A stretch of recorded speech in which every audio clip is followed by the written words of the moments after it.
In the first part of the love story of Nal and Damayanti, we found out how Damayanti had fallen in love with King Nal after hearing about him from the swan in her garden.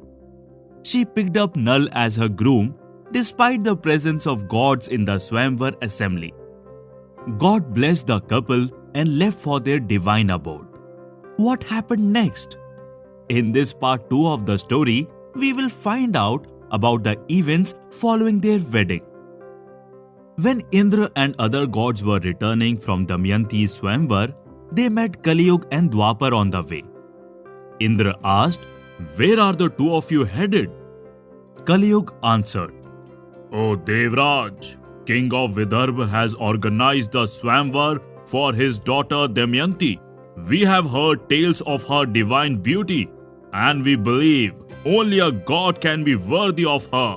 So we were on our way to Kundinagar to marry her."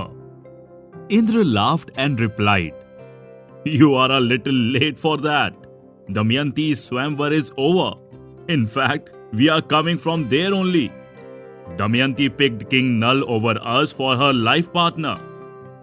Kaliyuga got angry hearing this and said, "How could she insult gods by choosing a man over them? We must teach them a lesson." Indra tried to calm Kaliyuga down and said, "There was no insult meant.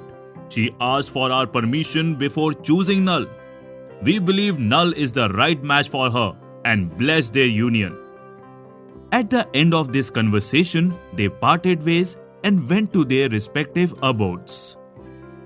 After Indra left, Kaliyuga told Dwapar, "Oh brother, I am not convinced with Indra's argument. Nal and Damayanti must be punished for their action. I will possess his body and prompt him for a game of dice. You fix the game by possessing the dice. Together we will ensure they lose everything and suffer." Dwapar agreed to this plan proposed by Kaliyuga, and they both started living in the capital of Nishad. Kaliyuga waited for 12 years for Nal to make a mistake and get a chance to possess his body. Finally, one day Kaliyuga got his opportunity when Nal forgot to wash his hands and feet before evening prayer. At that moment, Kaliyuga possessed Nal and decided to put his plan in action. Dwapar went to Nal's cousin Pushkar and coerced him into challenging Nal for a game of dice. He said, "You deserve to rule over the kingdom of Nishad, and I will help you in winning it. You challenge Nal for a game of dice. I will possess the dice and make sure Nal loses everything to you." Pushkar accepted this offer and challenged Nal for a game of dice. Nal refused initially. However, when Pushkar insisted, Nal, under the influence of Kaliyuga, accepted his challenge. Because Nal was possessed by Kaliyuga, he started betting recklessly, and rigged dice possessed by Dwapar ensured he lost all his bets. Nal's advisors and ministers requested Damayanti to somehow convince Nal to stop this game, but Nal didn't listen to anyone. The game between Nal and Pushkar went on for many days, and Nal kept losing everything he owned one by one. When Damayanti could not convince Nal into abandoning this unfortunate game, she asked her maid Vrihatsena to call their trusted charioteer Varshanaya. She told Varshanaya, "Oh Varshanaya, you are very dear to your king. The truth is not hidden from you. We are in deep trouble now because of this unfortunate game. I want you to take our kids to their grandfather in Kundin Nagar and leave the kids and the horses in their care." Varshanaya followed the instructions of Damayanti and dropped the kids and the horses at Kundin Nagar in the care of their grandfather, King Bhimak. After completing the task, he went to Ayodhya and became a charioteer to the king Rituparn there. Here at Nishad, Nal had lost everything he owned to Pushkar, including his kingdom and all his worldly possessions. Pushkar laughed and said, "Do you want to play more? Maybe this time you will be lucky. What have you left to bet though? I propose you bet your wife and play one more round. Nal was really hurt hearing these words. His heart was aching. He got up from the game, took off his clothes, and started walking away from the city in a single cloth on his body. Damayanti followed her husband. All the friends and well-wishers of Nal felt very bad for him. However, they could not do anything about it. Pushkar, who was now king of Nishad kingdom, after winning it from Nal in the game of dice, made an announcement that anyone found helping Nal will be punished by death. Due to fear, nobody came forward to help Nal and Damayanti. They stayed in the city for 3 days and eventually on the 4th day decided to leave the city and went into the jungle.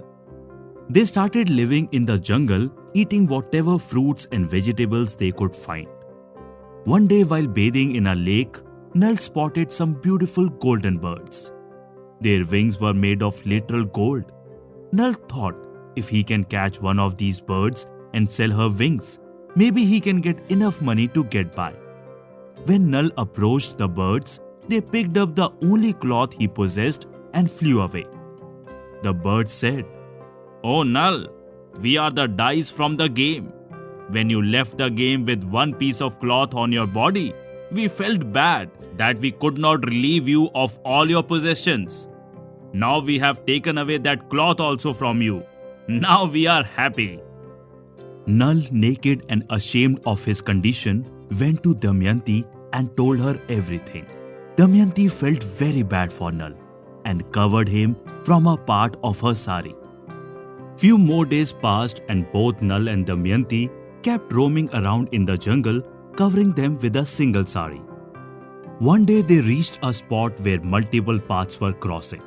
Nal started telling Damayanti, "Oh beloved, see this path here goes to Avanti. This second path leads to southern kingdom via Rikshwan mountain. This mountain in front of us is Vindhyachal, which is home to many great rishis and scholars. This is the way to Kaushal kingdom, and this other path leads to your father's kingdom, Vidarbha." Hearing Nal talk about the path leading to her father's place, Damayanti started crying. With tears in her eyes, she said, "My lord, what is it that is going on in your mind? Why are you talking like this? You lost your kingdom and your wealth. You do not even have any clothes on you. Do you think in such a situation, I will leave you alone in this godforsaken jungle? I will stay with you and keep you company in this despair. In situations like these, the company of a beloved works like a medicine." Nal held Damayanti with both his hands and said, "Oh dear, what you say is completely true. Wife is the best friend for her husband. Wife's company is the best medicine. Wife is the only true companion in sorrow. I do not want to leave you. What made you think so?" Damayanti said, "If you do not want to leave me, then why are you showing me the path to Vidarbha? I know that in your right mind, you should never want to leave me. However, right now you are troubled. Your mind is not thinking straight. If you really want me to go to my father, then so be it.